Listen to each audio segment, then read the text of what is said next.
क्या आपने कभी अपने आसपास देखकर सोचा है कि ये सब सामान क्या है?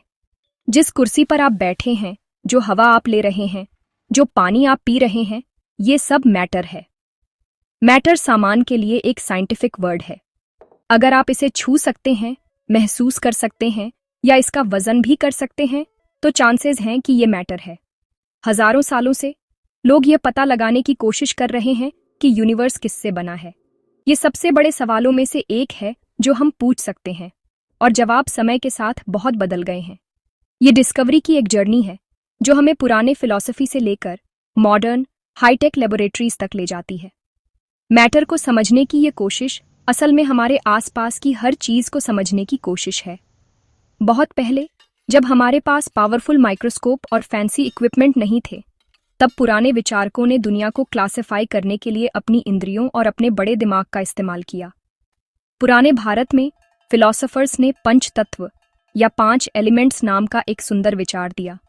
उनका मानना था कि हर चीज, चाहे वह लिविंग हो या नॉन लिविंग, इन 5 बेसिक थिंगों के कॉम्बिनेशन से बनी है: पृथ्वी, जल, अग्नि, वायु और आकाश। पुराने ग्रीक फिलोसोफर्स के भी ऐसे ही विचार थे, जिसमें उन्होंने पृथ्वी, जल, वायु और अग्नि जैसे एलिमेंट्स का प्रस्ताव दिया। ये आज के जैसे साइंटिफिक थ्योरीज नहीं थे, लेकिन ये हमारी दुनिया को ऑर्गेनाइज करने और समझने की कोशिश में शानदार पहले कदम थे। जैसे जैसे साइंस आगे बढ़ा, हमने मैटर को एक नए तरीके से देखना शुरू किया। साइंटिस्ट्स ने एक्सपेरिमेंट करना शुरू किया, ध्यान से ऑब्जर्वेशन और मेजरमेंट करते हुए। वे अब सिर्फ मैटर के बारे में नहीं सोच रहे थे, वे इसे टेस्ट कर रहे थे। इस नए अप्रोच से एक बड़ा आइडिया सामने आया।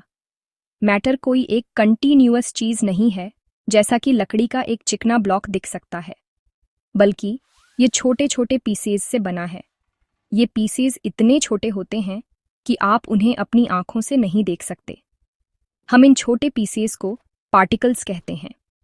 यह आइडिया, जिसे मैटर का पार्टिकुलेट नेचर कहा जाता है, एक बहुत बड़ी छलांग थी और मॉडर्न केमिस्ट्री और फिजिक्स की नींव बन गई। तो मॉडर्न साइंटिफिक व्यू ये है कि सभी मैटर, सॉलिड, लिक्विड या गैस, इन अविश्वसनीय रूप से छोटे पार्टिकल्स से बने होते हैं। इसे एक विशाल बिल्डिंग की तरह समझें, जो अरबों खरबों छोटे लेगो ब्रिक्स से बनी है।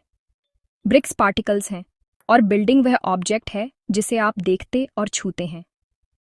पानी की एक बूंद में एक विशाल समुद्र तट पर रेत के दानों से ज्यादा पार्टिकल्स होते हैं। यह समझना कि हर चीज इन मूविंग जिगलिंग पार्टिकल्स से बनी है, मैटर के रहस्यों को अनलॉक करने और यह बताने की कुंजी है कि यह ऐसा बिहेव क्यों करता है। यह एक सिंपल आइडिया है, लेकिन यह साइंस के सबसे पावरफुल आइडियाज में से एक है। तो ये छोटे पार्टिकल्स हर समय क्या करते रहते हैं? क्या वो बस बैठे रहते हैं? नहीं, बिल्कुल नहीं। जो पार्टिकल्स मैटर बनाते हैं, वो लगातार रैंडम मोशन में रहते हैं। वो हमेशा मूव करते रहते हैं, हिलते रहते हैं, वाइब्रेट करते हैं और टकराते रहते हैं। आप इस मूवमेंट को देख नहीं सकते क्योंकि पार्टिकल्स बहुत छोटे होते हैं, लेकिन ये हर समय हर चीज में होता रहता है। ये कभी न खत्म होने वाला मोशन मैटर की एक बेसिक प्रॉपर्टी है। किसी ऑब्जेक्ट में उसके मोशन की वजह से जो एनर्जी होती है, उसे काइनेटिक एनर्जी कहते हैं। चूंकि मैटर के पार्टिकल्स हमेशा मूव करते रहते हैं, इसका मतलब है कि उनमें हमेशा काइनेटिक एनर्जी होती है। ये माइक्रोस्कोपिक लेवल पर एक नॉन स्टॉप डांस पार्टी की तरह है, जो आपकी डेस्क में, आपके ड्रिंक में और आपके आसपास हवा में हो रही है। कोई चीज जितनी ज्यादा गर्म होती है, उसके पार्टिकल्स उतनी ही तेजी से मूव करते हैं। जब आप किसी चीज को गर्म करते हैं, तो आप उसके पार्टिकल्स को ज्यादा एनर्जी दे रहे होते हैं। ये एक्स्ट्रा एनर्जी उन्हें और तेजी से हिलने और घूमने पर मजबूर करती है। तो गर्म चाय के पार्टिकल्स आइस्ड टी के पार्टिकल्स से कहीं ज्यादा तेजी से मूव करते हैं। इसका मतलब है कि गर्म चाय के पार्टिकल्स में ज्यादा काइनेटिक एनर्जी होती है। टेम्परेचर असल में किसी सब्सटेंस में पार्टिकल्स की एवरेज काइनेटिक एनर्जी का ही एक माप है। जब आप किसी चीज को छूते हैं और वो गर्म महसूस होती है, तो आप उसके पार्टिकल्स के तेज वाइब्रेशन को महसूस कर रहे होते हैं, जो आपके हाथ में एनर्जी ट्रांसफर कर रहे होते हैं। ये उस बड़े पैमाने की दुनिया के बीच एक सीधा कनेक्शन है जिसे हम देखते हैं, और पार्टिकल्स की अदृश्य सुपरफास्ट दुनिया के बीच। हमें कैसे पता कि ये पार्टिकल्स सच में मूव कर रहे हैं? हम उन्हें सीधे देख नहीं सकते, तो हम कैसे पक्का कर सकते हैं? खैर, रॉबर्ट ब्राउन नाम के एक साइंटिस्ट ने हमें 1827 में कुछ बहुत लोवॉल के सबूत दिए थे। वो एक माइक्रोस्कोप से पानी में सस्पेंड किए हुए पोलन ग्रेन्स को देख रहे थे। उन्होंने देखा कि पोलन ग्रेन्स एक झटकेदार, रैंडम तरीके से इधर उधर घूम रहे थे। वो बिना किसी वजह के इधर उधर घूम रहे थे।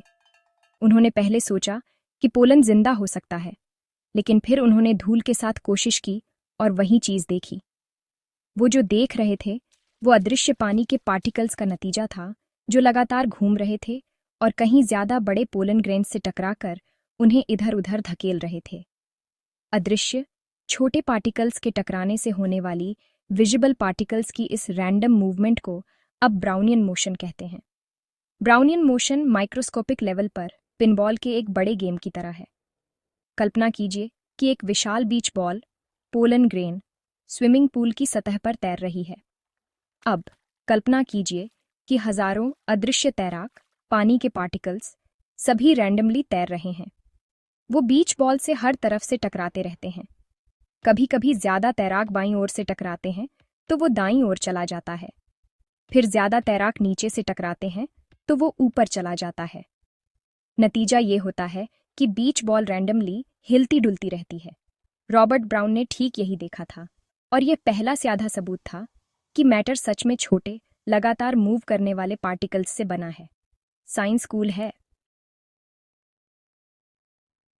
क्योंकि कण हमेशा घूमते रहते हैं, उनमें स्वाभाविक प्रवृत्ति होती है कि वे फैलें और एक दूसरे से मिलें। इस प्रक्रिया को डिफ्यूजन कहते हैं। डिफ्यूजन कणों का उस जगह से हिलना है जहां वे बहुत ज्यादा होते हैं, ज्यादा कॉन्सेंट्रेशन, उस जगह तक जहां वे कम होते हैं, कम कॉन्सेंट्रेशन।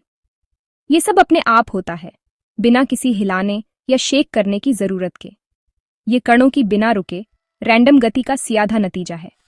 वे बस टकराते और धक्का मुक्की करते हुए तब तक घूमते रहते हैं जब तक वे उपलब्ध जगह में समान रूप से फैल न जाएं।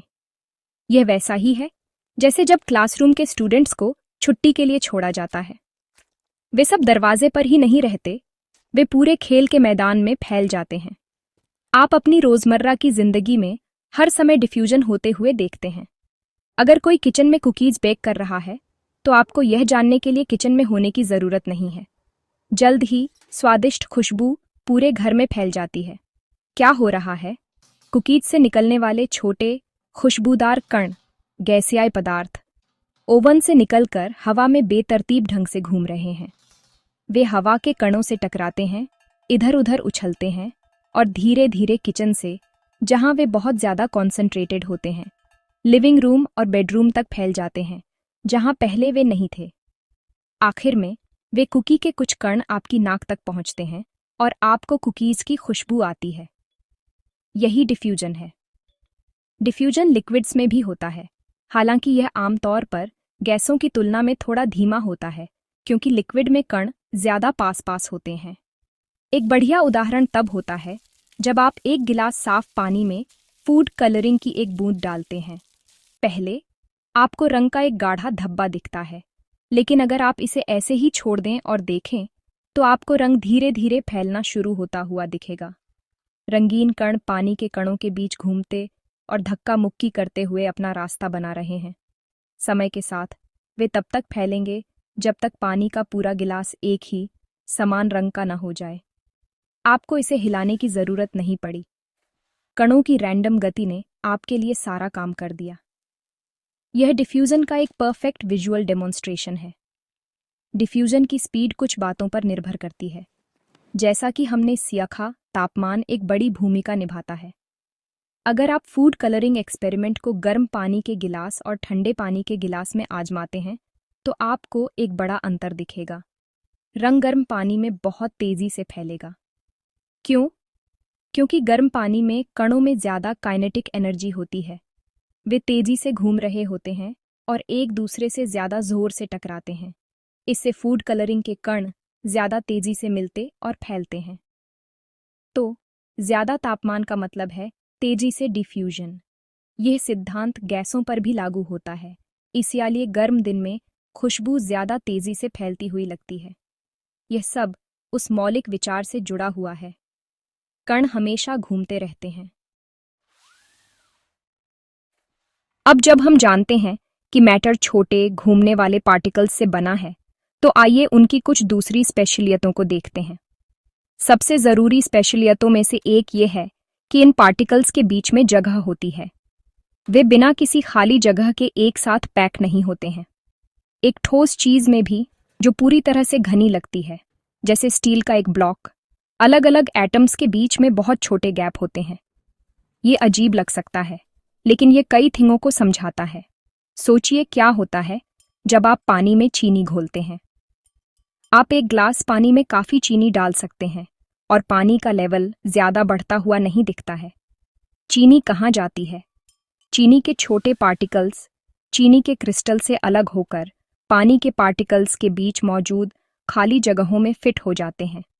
यह वैसा ही है जैसे कंचों से भरे जार में रेत डालना। रेत कंचों के बीच के गैप को भर देती है। पानी के पार्टिकल्स और चीनी के पार्टिकल्स माइक्रोस्कोपिक लेवल पर भी वैसा ही कर रहे हैं। यही वजह है कि एक स्पंज इतना पानी सोख सकता है। स्पंज खुद एक ठोस है, लेकिन यह बड़े होलों और चैनलों से भरा होता है, जिनमें पानी के पार्टिकल्स जा सकते हैं। इन इंटरमॉलिक्यूलर जगहों, पार्टिकल्स के बीच की जगहों के लिए एक फैंसी शब्द का होना सभी मैटर की एक खास प्रॉपर्टी है, चाहे वह ठोस हो, लिक्विड हो या गैस हो। इन पार्टिकल्स की एक और जरूरी स्पेशलियत यह है कि वे एक दूसरे को खींचते हैं। मैटर के पार्टिकल्स के बीच आकर्षण की ताकतें होती हैं, जो उन्हें एक साथ रखती हैं। इसे छोटे मैग्नेट की तरह समझें, जो एक दूसरे को खींच रहे हैं। ये ताकतें ही हैं जो एक ठोस चीज को एक साथ रखती हैं और पानी की बूंदों को एक दूसरे से चिपकाती हैं। अगर पार्टिकल्स के बीच कोई आकर्षण बल नहीं होता, तो सब कुछ एक बादल की तरह अलग अलग एटॉम्स में बिखर जाता। इन आकर्षक ताकतों की स्ट्रॉन्गी पदार्थ के प्रकार और उसकी स्थिति के आधार पर बहुत अलग होती है। यह मुख्य कारणों में से एक है कि ठोस, लिक्विड और गैस एक दूसरे से इतने अलग तरह से व्यवहार क्यों करते हैं। इन इंटरमॉलिक्यूलर आकर्षण बलों की स्ट्रॉन्गी यह तय करती है कि पार्टिकल्स कितनी स्ट्रॉन्गी से एक साथ बंधे हुए हैं। एक ठोस में, जैसे लोहे का एक टुकड़ा, ये ताकतें बहुत बहुत मजबूत होती हैं।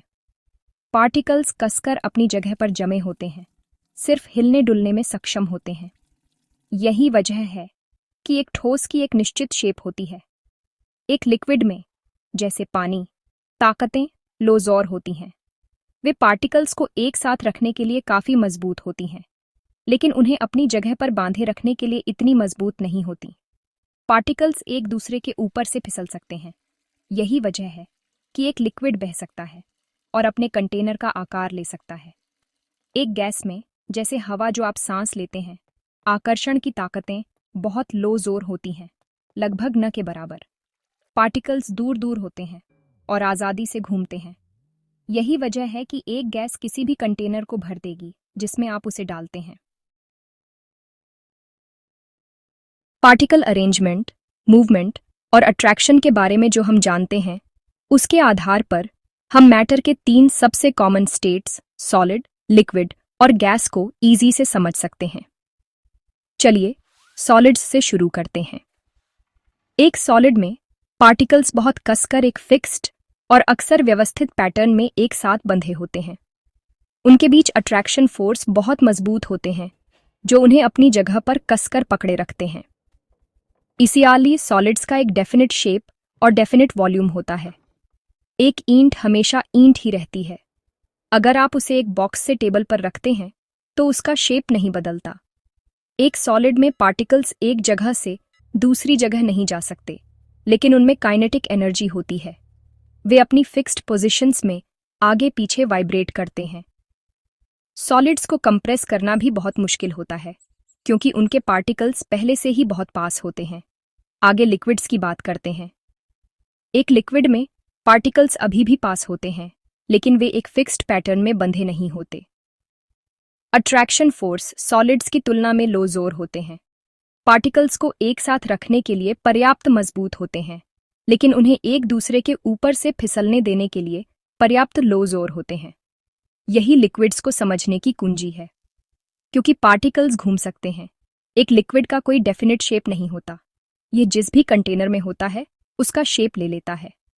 एक लंबे ग्लास से पानी को एक चौड़े कटोरे में डालें और यह उसके अनुसार अपना शेप बदल लेगा। हालांकि एक लिक्विड का एक डेफिनेट वॉल्यूम होता है। 1 लीटर पानी अभी भी 1 लीटर पानी ही होता है, चाहे वह एक बोतल में हो या एक पोखर में।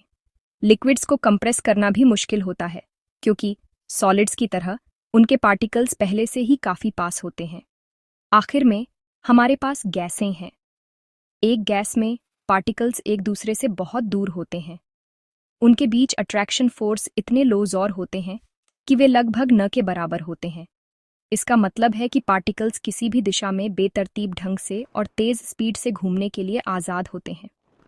नतीजतन एक गैस का न तो कोई डेफिनेट शेप होता है और न ही कोई डेफिनेट वॉल्यूम। यह जिस भी कंटेनर में रखी जाती है उसकी पूरी जगह को भरने के लिए फैल जाएगी, चाहे वह कितनी भी बड़ी क्यों न हो। अगर आप एक बड़े लोरे में परफ्यूम की एक छोटी बोतल खोलते हैं तो गैस के पार्टिकल्स आखिर में पूरे लोरे में फैल जाएंगे। क्योंकि पार्टिकल्स बहुत दूर होते हैं, गैसों को कंप्रेस करना बहुत आसान होता है। आप एक छोटी सी जगह में बहुत सारी हवा भर सकते हैं, जैसे जब आप साइकिल के टायर में हवा भरते हैं। तो सारांश में सॉलिड्स का एक फिक्स्ड शेप और वॉल्यूम होता है, क्योंकि उनके पार्टिकल्स अपनी जगह पर बंधे होते हैं। लिक्विड्स का एक फिक्स्ड वॉल्यूम होता है, लेकिन वे अपने कंटेनर का शेप ले लेते हैं, क्योंकि उनके पार्टिकल्स एक दूसरे के ऊपर से फिसल सकते हैं। गैसों का कोई फिक्स्ड शेप या वॉल्यूम नहीं होता, क्योंकि उनके पार्टिकल्स दूर होते हैं और आज़ादी से घूमते हैं। ये सभी अंतर दो आसान थिंगों से समझाए जाते हैं: पार्टिकल्स के बीच की जगह और उन्हें एक साथ पकड़े रखने वाले फोर्स की स्ट्रॉन्गी। इस पार्टिकल मॉडल को समझना फिजिकल दुनिया के लिए एक सीक्रेट डिकोडर होने जैसा है। यह सब कुछ समझ में आता है। मैटर के बारे में सबसे अच्छी चीजों में से एक यह है कि यह एक स्टेट से दूसरी स्टेट में बदल सकता है। आप यह सब पानी के साथ हर वक्त देखते हैं। आपके पास सॉलिड बर्फ, लिक्विड पानी और गैस वाली भाप हो सकती है। यह सब एक ही चीज है, H2O, बस अलग अलग स्टेट में। स्टेट बदलने की प्रोसेस एनर्जी डालने या निकालने के बारे में है, आमतौर पर गर्मी के रूप में। जब आप गर्मी डालते हैं तो आप पार्टिकल्स को ज़्यादा काइनेटिक एनर्जी देते हैं, जिससे वे तेज़ी से मूव करते हैं और उन्हें एक साथ रखने वाले अट्रैक्शन के फोर्स को पार कर जाते हैं। जब आप गर्मी निकालते हैं या किसी चीज़ को ठंडा करते हैं तो पार्टिकल्स एनर्जी खो देते हैं, धीमे हो जाते हैं और अट्रैक्शन के फोर्स उन्हें एक साथ खींच सकते हैं। चलिए एक आइस क्यूब के सफ़र को देखते हैं। जब आप एक आइस क्यूब को फ्रीजर से बाहर निकालते हैं तो वह पिघलने लगता है। पिघलना एक सॉलिड से लिक्विड में बदलना है। जैसे जैसे आइस क्यूब आसपास की हवा से गर्मी सोखता है, उसके पानी के पार्टिकल्स तेजी से और ज्यादा एनर्जेटिक होकर वाइब्रेट करते हैं। आखिर में उन्हें आइस क्रिस्टल में अपनी फिक्स्ड पोजीशन से अलग होने और एक दूसरे के ऊपर स्लाइड करने के लिए काफी एनर्जी मिलती है। इस पॉइंट पर सॉलिड बर्फ लिक्विड पानी बन गई है। जिस खास टेम्परेचर पर यह होता है उसे मेल्टिंग पॉइंट कहते हैं। पानी के लिए यह 0 डिग्री सेल्सियस या 32 डिग्री फ़ारेनहाइट है। रिवर्सी प्रोसेस लिक्विड से सॉलिड में बदलना फ्रीजिंग कहलाती है और यह उसी टेम्परेचर पर होती है। अब अगर हम लिक्विड पानी को गर्म करते रहें तो क्या होगा? जैसे जैसे हम और गर्मी डालते हैं, पानी के पार्टिकल्स तेजी से मूव करते हैं। कुछ पार्टिकल्स सतह पर हवा में निकलने के लिए काफ़ी एनर्जी हासिल कर सकते हैं। इसे इवेपोरेशन कहते हैं। अगर हम पानी को काफ़ी ऊंचे टेम्परेचर तक गर्म करते हैं तो पूरे लिक्विड में पार्टिकल्स अट्रैक्टिव फोर्स को पूरी तरह से पार करने और अलग होने के लिए काफ़ी एनर्जी हासिल करेंगे, जिससे गैस के बुलबुले बनेंगे। लिक्विड से गैस में बदलने की यह जोरदार बुलबुले वाली प्रोसेस बॉइलिंग कहलाती है। जिस टेम्परेचर पर यह होता है उसे बॉइलिंग पॉइंट कहते हैं। पानी के लिए यह 100 डिग्री सेल्सियस या 212 डिग्री फ़ारेनहाइट है। जो गैस बनती है उसे पानी की भाप या स्टीम कहते हैं। और भी ट्रांसफॉर्मेशन होते हैं। गैस से वापस लिक्विड में बदलने को कंडेंसेशन कहते हैं। यह तब होता है जब गैस के पार्टिकल्स ठंडे होते हैं, एनर्जी खो देते हैं और एक साथ जमा हो जाते हैं। आप इसे तब देखते हैं जब गर्म शावर के बाद आपके बाथरूम का शीशा धुंधला हो जाता है। हवा में गर्म पानी की भाप ठंडे शीशे से टकराने पर ठंडी हो जाती है, जिससे वह वापस छोटी लिक्विड पानी की बूंदों में बदल जाती है। एक बहुत ही अच्छी प्रोसेस भी है जिसे सब्लिमेशन कहते हैं, जहां एक सॉलिड सीधे गैस में बदल जाता है, लिक्विड फेज को पूरी तरह से छोड़ देता है। इसका एक शानदार एग्जाम्पल ड्राई आइस है, जो सॉलिड कार्बन डाइऑक्साइड है। लोरे के टेम्परेचर पर यह पिघलकर पोखर नहीं बनता, ये सीधे एक डरावनी दिखने वाली कार्बन डाइऑक्साइड गैस में बदल जाता है। इसका रिवर्सा, गैस से सॉलिड में बदलना, डिपोजिशन कहलाता है। इस तरह ठंडी खिड़की के शीशे पर पाला जमता है। यहाँ एक दिलचस्प पहेली है। अगर आप बर्फ का एक बीकर लेते हैं और उसे थर्मामीटर के साथ स्टोव पर रखते हैं, तो आप देखेंगे कि तापमान 0 डिग्री सेल्सियस तक बढ़ जाता है। जैसे ही बर्फ पिघलना शुरू होती है, कुछ अजीब होता है। भले ही आप अभी भी गर्मी दे रहे हैं, तापमान बिल्कुल 0 डिग्री पर अटका रहता है, जब तक कि सारी बर्फ पिघल न जाए। सारी बर्फ पिघलने के बाद ही पानी का तापमान फिर से बढ़ना शुरू होता है। बर्फ पिघलने के दौरान वह सारी गर्मी ऊर्जा कहाँ चली गई? इसने तापमान नहीं बढ़ाया, तो ऐसा लगता है कि यह छिपी हुई है। इस छिपी हुई गर्मी का एक वैज्ञानिक नाम है गुप्त ऊष्मा, लेटेंट हीट। गुप्त ऊष्मा वह ऊर्जा है जो किसी पदार्थ द्वारा तापमान बदले बिना अवस्था परिवर्तन के दौरान अवशोषित या जारी की जाती है। गुप्त शब्द का अर्थ है छिपा हुआ। बर्फ पिघलने पर डाली जा रही ऊर्जा कणों की गतिज ऊर्जा को नहीं बढ़ा रही है, जिससे तापमान बढ़ेगा। इसके बजाय इसका उपयोग एक अलग काम करने के लिए किया जा रहा है, उन मजबूत आकर्षण बलों को दूर करने के लिए जो कणों को उनकी निश्चित ठोस संरचना में एक साथ पकड़े हुए हैं। उन बंधनों को तोड़ने और कणों को तरल के रूप में इधर उधर खिसकने देने के लिए ऊर्जा लगती है। ठोस को तरल में बदलने के लिए आवश्यक इस विशिष्ट ऊर्जा को संलयन की गुप्त ऊष्मा, लेटेंट हीट ऑफ फ्यूजन कहा जाता है। हम उबलने के दौरान भी ठीक वैसा ही देखते हैं। अगर आप एक बर्तन में पानी गर्म करते हैं, तो उसका तापमान तब तक बढ़ेगा जब तक वह 100 डिग्री सेल्सियस तक नहीं पहुंच जाता। एक बार जब यह उबलना शुरू हो जाता है, तो तापमान ठीक 100 डिग्री पर रहेगा, चाहे वह कितनी भी तेजी से बुदबुदाए। आप जो भी अतिरिक्त गर्मी ऊर्जा डाल रहे हैं, वह पानी को गर्म नहीं कर रही है। इसका उपयोग तरल से गैस में अवस्था बदलने के लिए किया जा रहा है।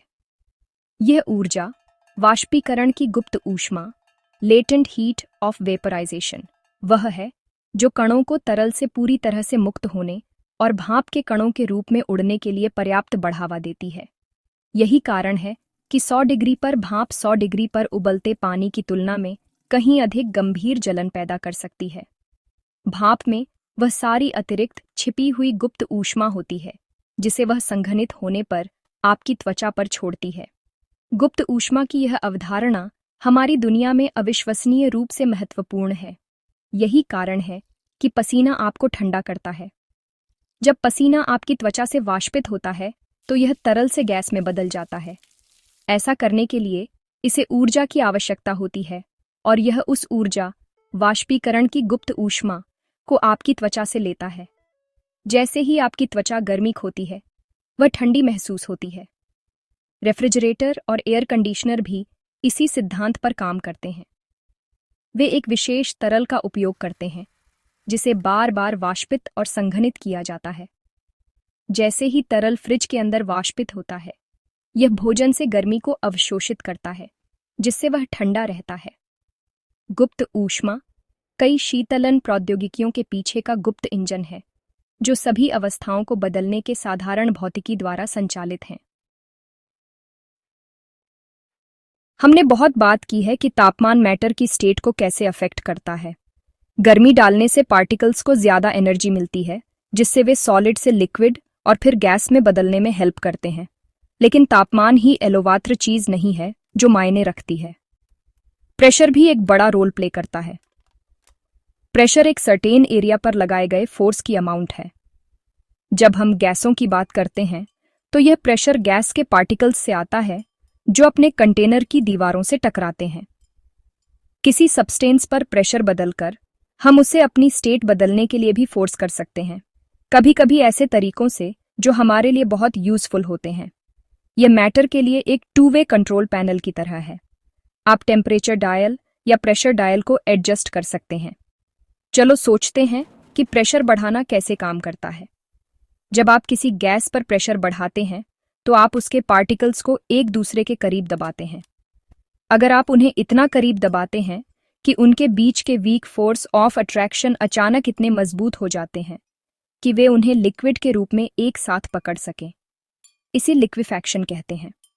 आप इसे हर बार एक्सपीरियंस करते हैं जब आप हेयर स्प्रे का कैन या पोर्टेबल गैस स्टोव यूज करते हैं।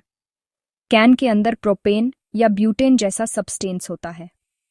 नॉर्मल रूम टेम्परेचर और प्रेशर पर यह एक गैस होगी, लेकिन सील किए गए कैन के अंदर इसे बहुत हाई प्रेशर में रखा गया है, जिससे यह एक लिक्विड बन जाता है। इस तरह एक बड़ी अमाउंट में फ्यूल एक छोटे से कैन में स्टोर किया जा सकता है। जब आप कैन पर नोजल दबाते हैं तो आप एक छोटा सा छेद खोलते हैं। प्रेशर अचानक रिलीज हो जाता है और लिक्विड तुरंत बॉयल होने लगता है और बाहर स्प्रे करते ही गैस में वापस बदल जाता है। इसीलिए इन प्रोडक्ट्स को लिक्विफाइड पेट्रोलियम गैस या एलपीजी या एरोसोल कहते हैं। हम प्रेशर का यूज गैस को आसान स्टोरेज के लिए लिक्विड में बदलने के लिए करते हैं और फिर हम यूज के लिए इसे वापस गैस में बदलने के लिए प्रेशर रिलीज करते हैं। प्रेशर और स्टेट के बीच का यह इंटरप्ले इंजीनियरिंग का एक शानदार पीस है जिसे हम हर दिन यूज करते हैं। यह दिखाता है कि आपको किसी चीज को गैस से लिक्विड में बदलने के लिए हमेशा ठंडा करने की जरूरत नहीं होती। कभी कभी आपको बस पर्याप्त प्रेशर लगाना होता है। प्रेशर और टेम्परेचर अक्सर एक साथ काम करते हैं। किसी लिक्विड का बॉइलिंग पॉइंट, फॉर एग्जाम्पल, उसके चारों ओर के प्रेशर पर बहुत डिपेंड करता है। सी लेवल पर, जहां एटमॉस्फेरिक प्रेशर नॉर्मल होता है, पानी 100 डिग्री सेल्सियस पर बॉयल होता है। लेकिन अगर आप एक ऊंचे पहाड़ पर जाते हैं तो एयर प्रेशर कम होता है। पानी की सतह पर कम प्रेशर पड़ने से पानी के पार्टिकल्स के लिए निकलना और गैस में बदलना आसान हो जाता है। इसका मतलब है कि पानी कम टेम्परेचर पर बॉयल होगा, शायद 90 डिग्री या उससे भी लो। इसीलिए पहाड़ पर खाना पकाने में ज्यादा टाइम लग सकता है।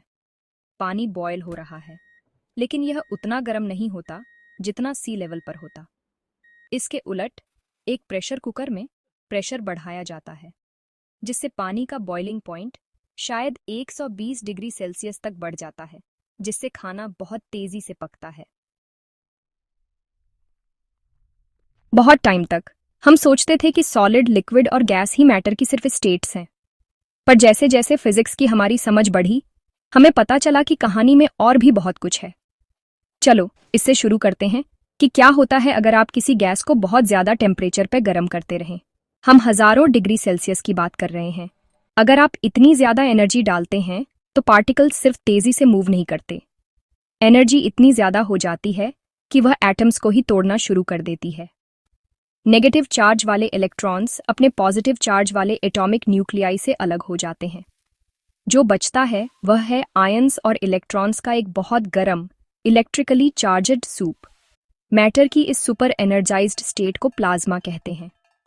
आपको शायद लगे कि प्लाज्मा रेयर और एग्जॉटिक है, पर यह असल में पूरे यूनिवर्स में मैटर की सबसे कॉमन स्टेट है। सूरज और बाकी सारे तारे चमकते हुए प्लाज्मा के बड़े गोले हैं। बिजली प्लाज्मा की एक लकीर है जो तब बनती है जब बिजली हवा को बहुत गर्म कर देती है। नॉर्दर्न और सदर्न लाइट्स के खूबसूरत रंग यानी ऑनरोरा धरती के ऊपरी एटमॉस्फेयर में प्लाज्मा की वजह से होते हैं। यहाँ धरती पर हमने प्लाज्मा को अपने इस्तेमाल के लिए कंट्रोल किया है। इसी से फ्लोरोसेंट लाइट्स और नियॉन साइन चमकते हैं। साइंटिस्ट्स फ्यूजन रिएक्टर्स में प्लाज्मा का इस्तेमाल करने के लिए भी बहुत मेहनत कर रहे हैं। उम्मीद है कि सूरज की पावर को फिर से बनाकर क्लीन और लगभग अनलिमिटेड एनर्जी बना सकें। अब चलो दूसरे एक्सट्रीम पर चलते हैं। क्या होता है अगर आप मैटर को नेचर में किसी भी चीज से ज्यादा ठंडा कर दें? स्पेस के सबसे गहरे, सबसे अंधेरे कोने से भी ज्यादा ठंडा। 1924 में सत्येंद्र नाथ बोस नाम के एक इंडियन फिजिसिस्ट ने कुछ कैलकुलेशंस की कि इन अल्ट्रा लो टेम्परेचर पर पार्टिकल्स को कैसे बिहेव करना चाहिए। उन्होंने अपने आइडियाज ऑल्बर्ट आइंस्टीन को भेजे, जिन्हें लगा कि बोस ने कुछ बहुत बड़ा खोज लिया है। उन्होंने प्रेडिक्ट किया कि अगर आप कुछ खास तरह के एटम्स को एब्सोल्यूट जीरो से बस थोड़ी सी ज्यादा टेम्परेचर पर ठंडा कर सकें, जो -273.15 डिग्री सेल्सियस है, तो कुछ लो वाल का होगा। पार्टिकल्स अपनी लगभग सारी एनर्जी खो देंगे और एक सिंगल यूनिफाइड क्वांटम स्टेट में कोलैप्स हो जाएंगे। मैटर की इस प्रिडिक्टेड पांचवीं स्टेट को बोस-आइंस्टीन कंडेंसेट या बीएससी नाम दिया गया। एक बीसी में इंडिविजुअल एटम्स अपनी अलग पहचान खो देते हैं और एक सिंगल सुपर एटम की तरह बिहेव करना शुरू कर देते हैं। यह ऐसा है जैसे लोगों की भीड़ एक साथ परफेक्टली मार्च कर रही हो, एक सिंगल एंटिटी बन गई हो। कई दशकों तक बीसी सिर्फ एक थ्योरी थी, पर 1995 में साइंटिस्ट्स ने आखिरकार इसे एक लैब में बनाया, रूबिडियम एटॉम्स को इन अविश्वसनीय रूप से कम टेम्परेचर पर ठंडा करके। बीएससी बनाना और स्टडी करना फिजिक्स के कटिंग एज पर है। ये साइंटिस्ट्स को क्वांटम मैकेनिक्स के अजीब नियमों को इतने बड़े पैमाने पर ऑब्जर्व करने देता है कि उन्हें देखा जा सके, और यह इनक्रेडिबल नई टेक्नोलॉजीज जैसे सुपर पावरफुल क्वांटम कंप्यूटर्स और अविश्वसनीय रूप से सटीक सेंसर्स को जन्म दे सकता है। पुराने एलिमेंट्स से लेकर सुपर कूल कॉन्डेंसेट्स तक मैटर को समझने की हमारी जर्नी अभी खत्म नहीं हुई है।